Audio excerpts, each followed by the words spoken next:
Meu nome é Cine Ventura e hoje teremos nossa 9ª aula da disciplina de Fundamentos de Redes de Computadores. Aula passada, nós começamos a falar daquelas redes SOHO, Small Office, Home Office. Vimos o que era o ADSL, o Cable Modem, aquele modem integrado que pode trabalhar em modo ponte, modo roteador. Falamos a respeito dos principais equipamentos, placa de rede, hub, switch, roteador.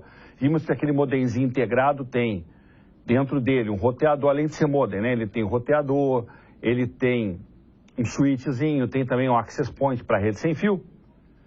E falamos que quando eu trabalhava em modo roteado, que o IP ficava lá no modem, o modem distribuía IP, tal. Então nessa aula nós vamos explicar essa parte, como é que funciona o DHCP, o NAT, e como que eu faço a configuração de um host para poder navegar na internet.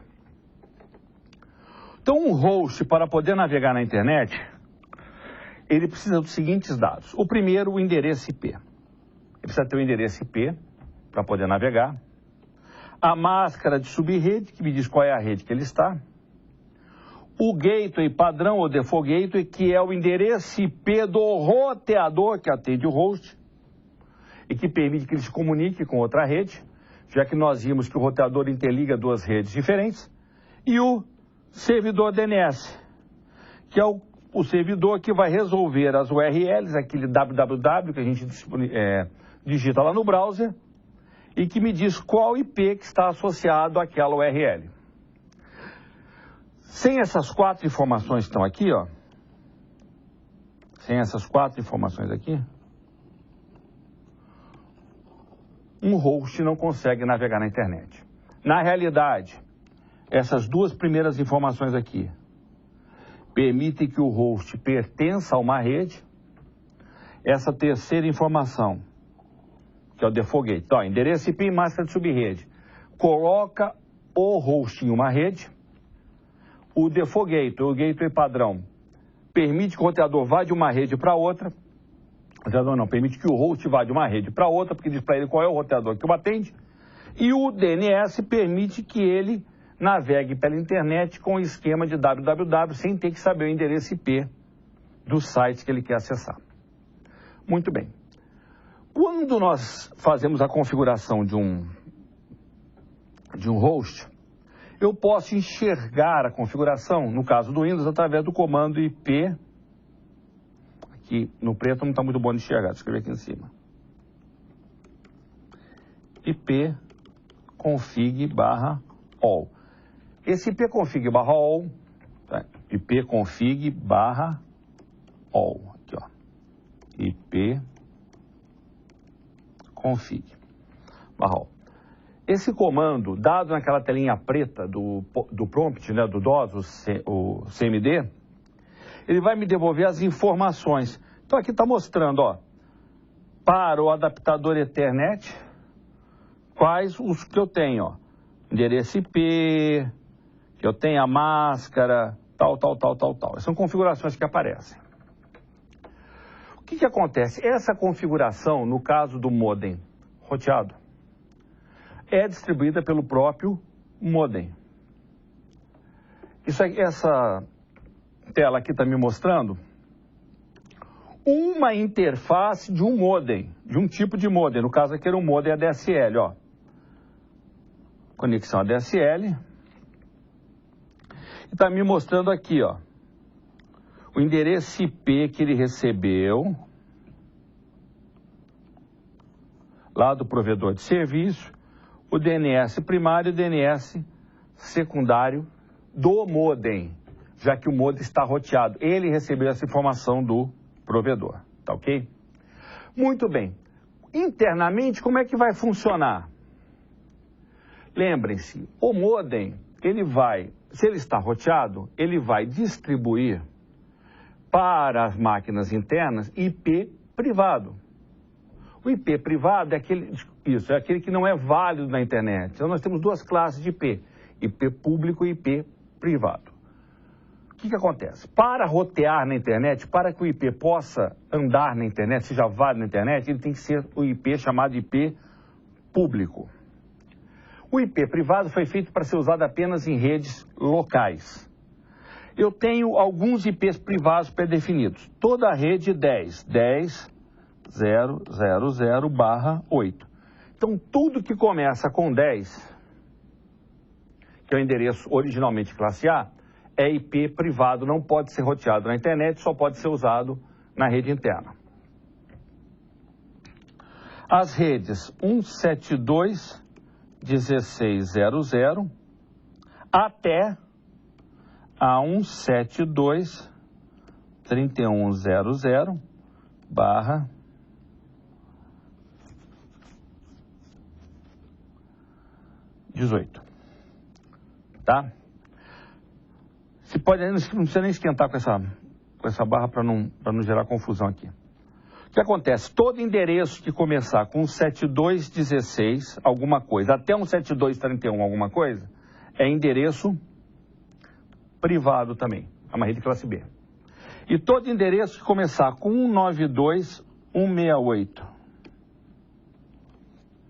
tá? 192.168,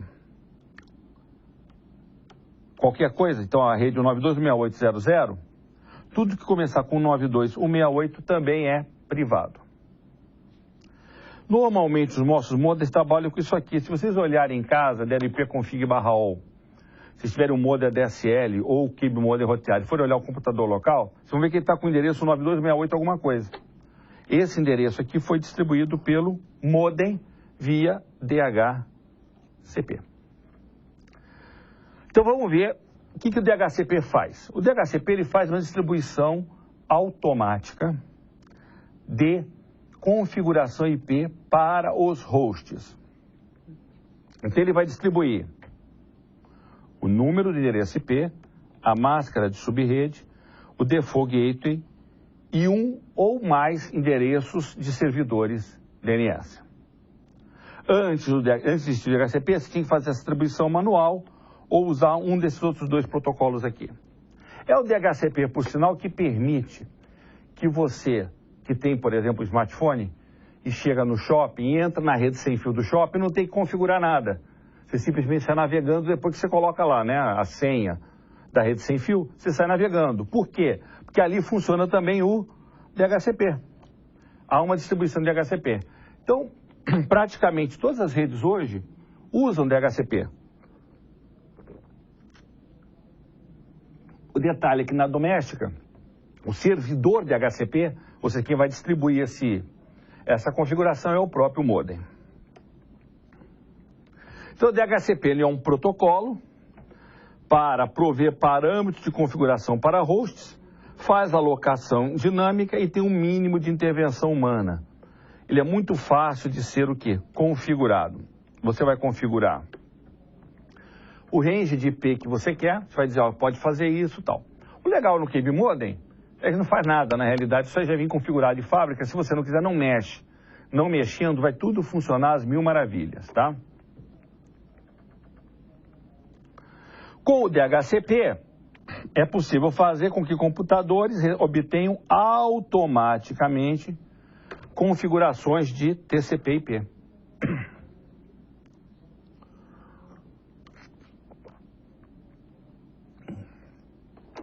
Tá, com o uso do DHCP, a distribuição é automatizada.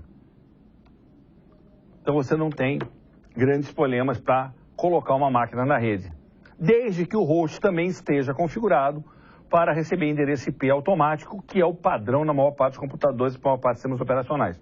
Só se você mudar para estático que não vai funcionar. Você vai ter que colocar na mão IP. O DHCP, vamos ver alguma terminologia de DHCP. Primeiro, servidor DHCP. É o servidor onde foi instalado e configurado o serviço DHCP. Numa rede corporativa, normalmente é um computador para isso. Na nossa rede local é o próprio Cube Modem.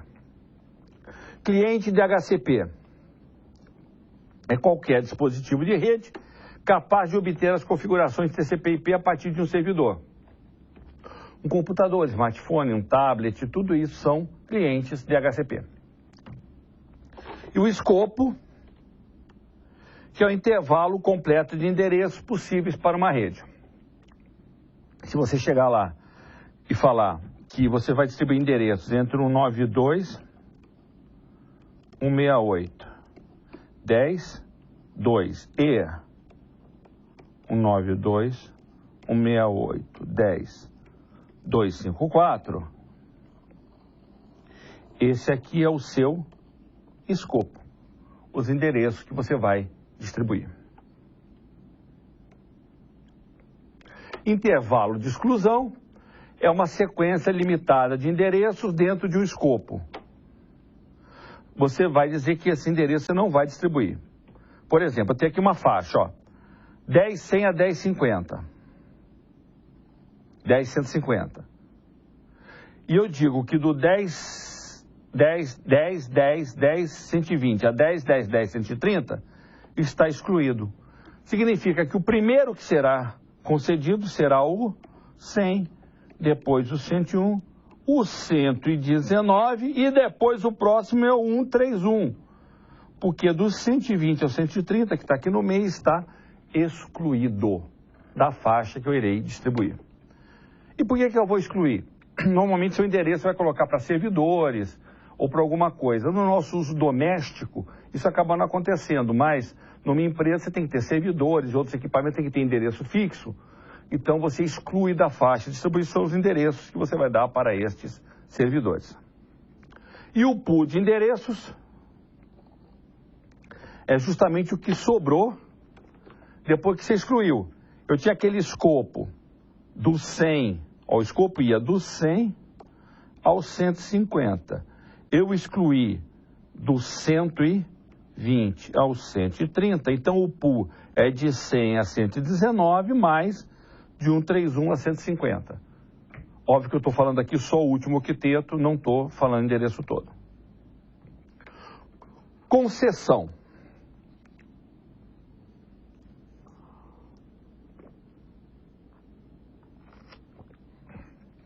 A concessão é o período de tempo pelo qual um endereço, um servidor de DHCP concede o endereço para o cliente.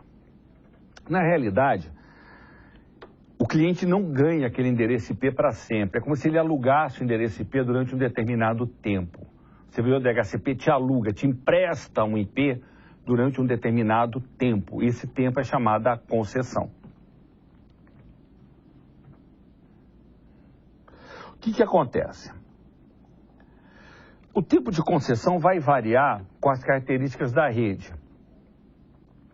Normalmente, em redes normais, você concede, assim, uma rede da sua casa está concedido por alguns dias, 48 horas, 72 horas, qualquer coisa do gênero. O que acontece quando expira a concessão? O cliente vai lá e solicita uma renovação. Primeiro ele vai solicitar a extensão.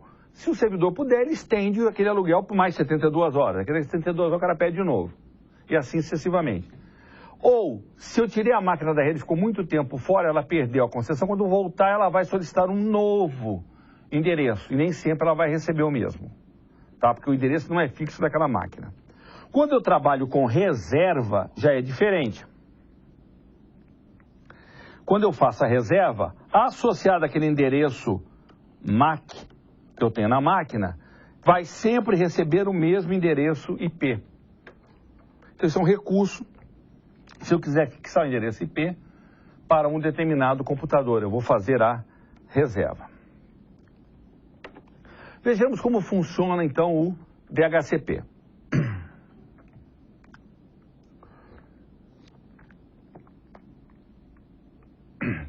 Quando uma máquina entra na rede, por exemplo, você chega lá num restaurante e fala assim, vocês têm rede sem fio aqui? O cara tem? Me dá a senha, por favor. O cara te dá a senha da rede sem fio, você vai lá, coloca a senha.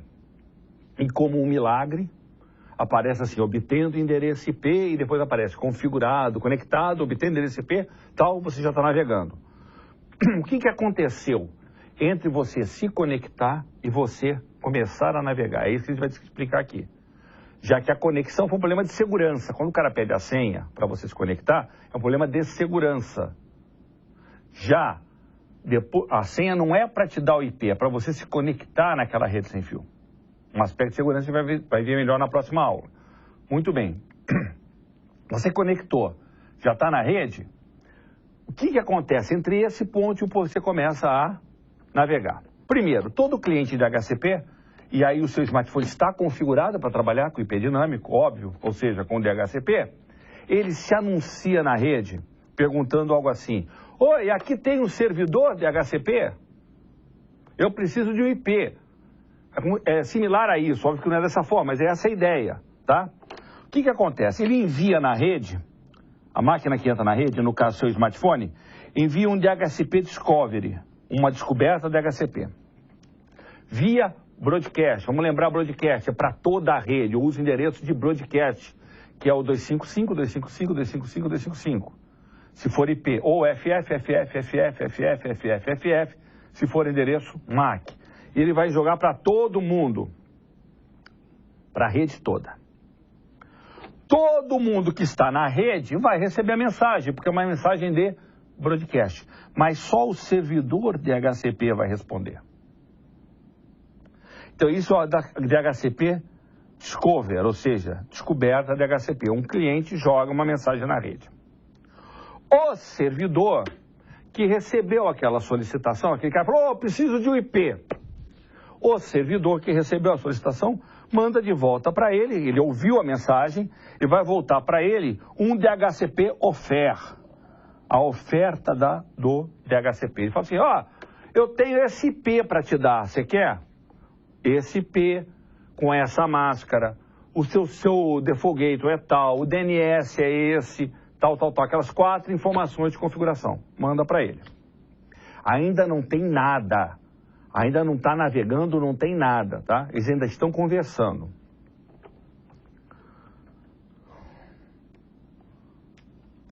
O cliente DHCP que recebeu aquela oferta, ele vai aceitar ou não. Mas se ele está querendo, porque ele pode não aceitar.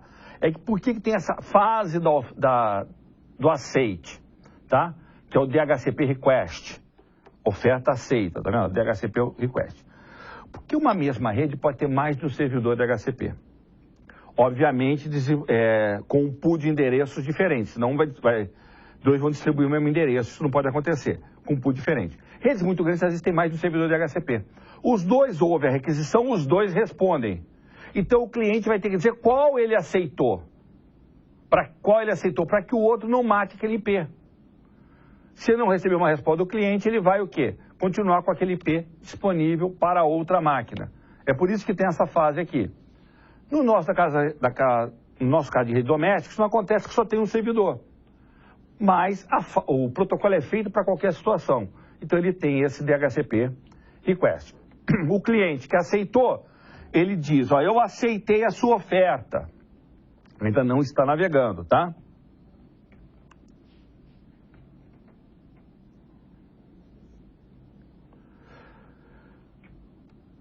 Repare que essa mensagem também é enviada para o broadcast, já que aquela configuração IP ainda não está ativa. Então, ele não tem como mandar com o seu IP, tá ok? Aí o servidor DHCP fala para ele, DHCP ACK, reconhecimento. Beleza, pode ficar.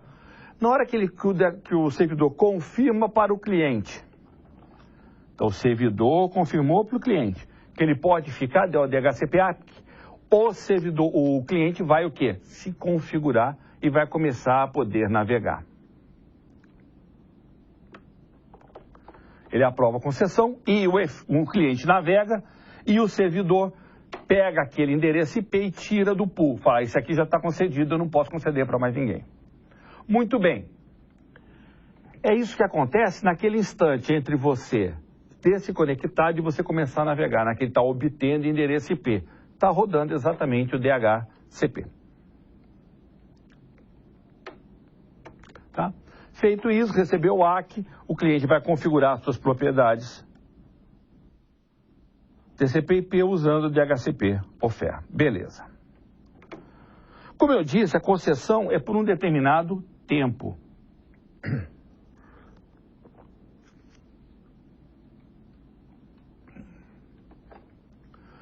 Um dia, 2 dias, 3 dias. Numa rede de shopping, normalmente o cara vai conceder por um tempo bem menor. 1 hora, às vezes 15 minutos. Eu já vi uma época que eu estava usando o 3G da Claro, a concessão da primeira concessão era feita por 1 hora, quando você entrava no 3G, a partir daí, depois de 1 hora, de 15 em 15 minutos. Por que isso? Que se o cliente desliga, aquele IP fica preso. O DHCP não pode distribuir, porque aquele IP está sendo usado. E o cara foi embora, não vai nunca mais usar. O cara não vai esperar 2 dias para liberar, então ele faz uma concessão muito curta, para que se o cliente não pedir renovação, aquele IP volte para o pool, fique novamente disponível, tá? Vamos lá, o que é a renovação? Quando dá o tempo, metade do tempo, o cliente pede uma nova renovação. Normalmente a renovação é feita para o mesmo endereço IP e não para um novo, tá ok? Então tá aqui, ó. Depois de corrida metade do tempo, ele tenta renovar. Se passa muito tempo e ele perde o IP, passou o tempo de renovação, quando ligar ele vai ter que passar por aquele processo todo de descoberta. Então, se perdeu a concessão, passa aquele processo de descoberta. Se ele já está ligado, está com o IP e vai vencer, ele vai passar a renovação, o processo é um pouquinho diferente. Como ele já tem uma configuração IP válida, ele vai enviar uma solicitação de DHCP, um DHCP request, direto para o servidor de DHCP e não para o broadcast, porque ele tem uma configuração TCP ativa. E o servidor vai responder com o DHCP ACK dizendo que renovou e até quando está renovado.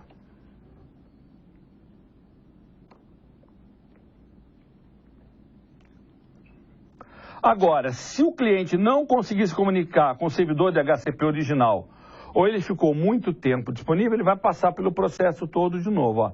DHCP descobre, vai ter que descobrir, vai receber uma oferta, e a partir daí, request e o ACK, tá ok?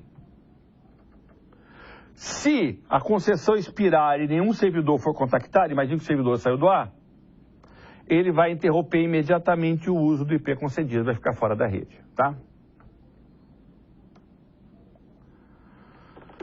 Essa parte de configuração que nós falamos tem a ver com configuração automática. Outra coisa que aquele nosso modemzinho doméstico faz é NAT, que é o mapeamento do IP privado para o IP público. Por que surgiu o NAT? O IPv4 não era suficiente para a demanda. Apesar de ter alguns bilhões de endereços, não era suficiente para atender toda a demanda mundial. Pela forma como ele é feito, uma série de coisas, pede muito endereço. Então eles criaram o tal do IP privado. O IP privado, como nós dissemos, tá? Tem o endereço privado. Na RFC 19 estatal, foram usados apenas para uso em rede local. Eles não são roteados por roteadores da internet. Só o endereço público que é roteado por roteador da internet. Então, o endereço IP privado foi feito para uso em rede local. Ah, mas qual a vantagem disso? A vantagem é a seguinte. Vamos imaginar que não tivesse endereço IP privado. Só endereço IP público. Só endereço IP, na realidade. Cada máquina, para poder navegar na internet, precisa de um endereço IP. Cada máquina, para andar numa rede, não obrigatoriamente na internet, precisa de um endereço IP. Cada máquina numa rede local teria que receber um endereço IP. Se só existisse endereço IP público, cada máquina teria que receber um endereço IP público. E por isso que ia faltar endereço, que tem muito mais máquina do que endereço. Lembrando que 2 máquinas não podem ter o mesmo endereço IP. Se tiver, nenhuma das 2 funciona. Qual a solução que eles deram? Qual a ideia do endereço IP privado? Como as redes locais não conversam diretamente entre si, eu tenho aqui uma rede local A, uma outra rede local B, e aqui eu tenho a internet e elas se interligam via a internet, tá ok? Nada impede que na rede A e na rede B eu tenha o mesmo IP privado. Porque uma rede, a rede A, não enxerga as máquinas pelo endereço privado da rede B. Tá, e daí, como é que elas vão falar? Vão falar da seguinte forma. É aí que surge o NAT. Esta rede, a rede A, quando for sair para a internet, ela vai usar um endereço IP público. E a rede B também um endereço IP público. E uma vai conversar com a outra via os endereços IPs públicos e não via o endereço IP privado. Com isso eu posso ter o mesmo endereço IP privado atendendo a várias redes diferentes. Isso faz economia de IP. Mas gera o problema de como fazer esse mapeamento, que é a função do NAT, Network Address Translation. Tá?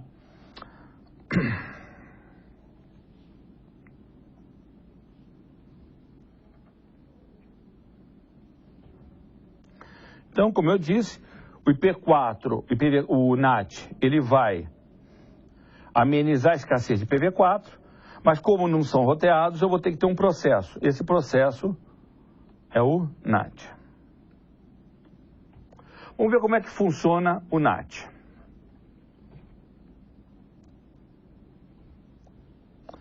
Aqui eu tenho a faixa de endereços privados, aqueles que eu falei para vocês, ó. O 10, 171, 16, 172, 31 e o 92, 168. Tá? O NAT vai fazer a conversão, ó, do espaço privado para o espaço público. O NAT sempre é feito num roteador, ou sempre não, mas normalmente é feito no roteador, que vai ligar a rede local à rede pública da internet. No caso das nossas redes domésticas, no modemzinho roteado, quando o modemzinho está roteado.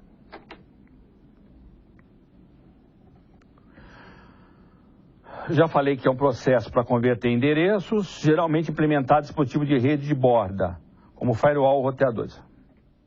Isso vai permitir que redes usem endereços privados internamente e convertendo para endereço público quando for necessário. Dentro da organização, pode receber endereço privado, então imagine a Estácio.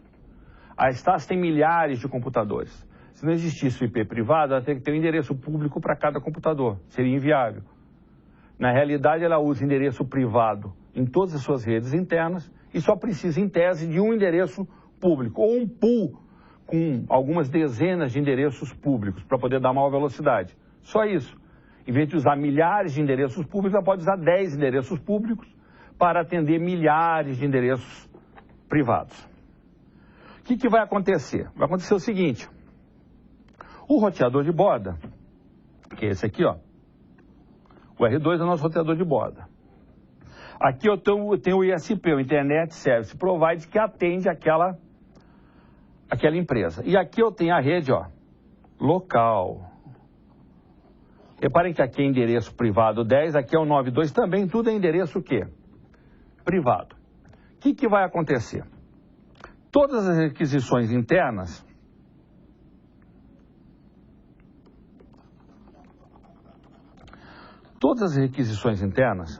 que necessitam de alguma coisa na internet sempre vão parar onde? No roteador. Sai daqui para cá e desse roteador vai para cá, ó. Porque esse é o meu roteador de saída. Essas requisições chegam lá com os endereços internos das máquinas. Mas para poder rotear na internet eu não posso usar esse endereço. Então este roteador vai substituir o endereço interno pelo seu endereço externo, pelo endereço público. E vai mandar a requisição usando o endereço público dele. Quando o servidor responder que chegar no roteador, ele tem uma tabelinha armazenando quem pediu aquilo e o endereço privado de quem pediu. E aí ele vai o quê? Substituir como endereço de destino o endereço interno. E aí vai navegar pela rede interna até o destino. Isso é o que nós chamamos de fazer NAT. É exatamente esse esquema. Vamos ver aqui um pouquinho melhor agora. Eu tenho 4 tipos de endereço: local interno, global interno, local externo e global externo. Então, o que é o local interno? É o endereço IP de quem está requisitando. Aqui, ó, 192.168.10.10. Source Address. SA significa Source Address, ou seja, endereço de origem. Então, quem está pedindo é o 92 tal. Esse é o interno local. Externo local, destination address, é o IP de quem eu quero acessar, no caso esse servidor que é externo. Então olha só, local interno é o meu endereço privado. Global interno é o endereço público que eu quero acessar na rede da internet. Local externo é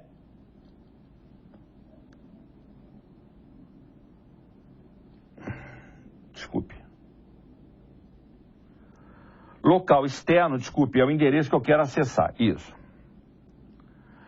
O interno global é o endereço público que eu vou usar para acessar a rede externa.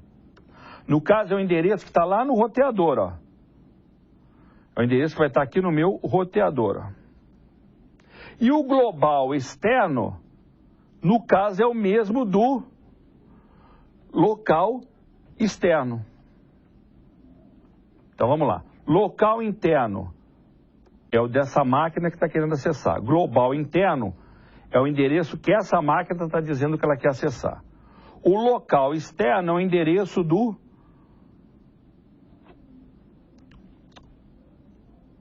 Espera aqui. Peço desculpas que eu fiz um tumulto. Vamos lá. Vou começar de novo para que fique tudo muito bem esclarecido.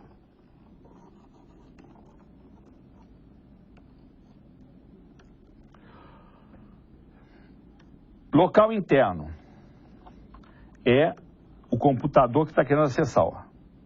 Ele vai nessa IP aqui, 192.168. Eu quero acessar, então esse é o meu IP. O local externo, é por isso que eu estava fazendo confusão, é aonde ele quer ir. Que no caso é esse aqui que é o endereço desse servidor. O global interno é o endereço IP que está no roteador, que vai ser usado na requisição externa. E o global externo é o endereço IP que eu quero acessar lá fora, que é o mesmo do global interno. Muito bem. Quando eu faço dessa forma, o que vai acontecer? Este cara aqui, ó, 192.168.10.10, que estava como interno local aqui na requisição, querendo acessar esse servidor aqui, que era o externo global, o roteador substituiu no cabeçalho como origem ele, o endereço dele, não mais o endereço privado, já que o endereço privado não pode ser roteado. Chegou no servidor. Quando o servidor devolve, ele devolve para o roteador aqui, ó. Vem com o endereço do roteador. E o roteador vai, quando for jogar na rede interna, colocar o endereço da máquina. Para isso, ele vai ter essa tabela aqui, ó. Qual o interno, qual o global interno que ele quis acessar e qual o local interno. Isso no PC1.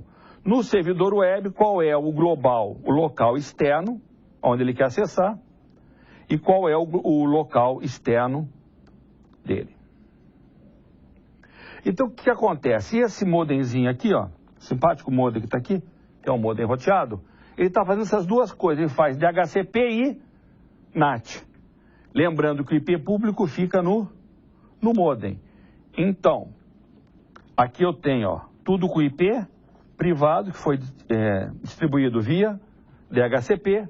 Quando esse cara quer alguma coisa, ele informa a esse roteador que ele quer acessar o endereço tal na internet e usa o seu IP privado, o modem, que no caso roteado, substitui o IP privado dele pelo IP público que ele recebeu do ISP, manda a requisição lá para a internet. Quando a requisição retorna, ele tem uma tabela que diz quem pediu aquilo e ele substitui o endereço dele, porque veio para ele, pelo endereço privado do destino. E dessa forma ele faz NAT. Então, apesar desse modemzinho parecer uma coisa simples, vocês veem, ele é um switch, ele é um roteador, ele é um servidor de DHCP, ele é um servidor NAT. Trabalha também com firewall para segurança. Então faz muita coisa. Isso é o que nós tínhamos que falar hoje sobre rede Sorro. Agradeço a atenção e nos vemos na próxima aula.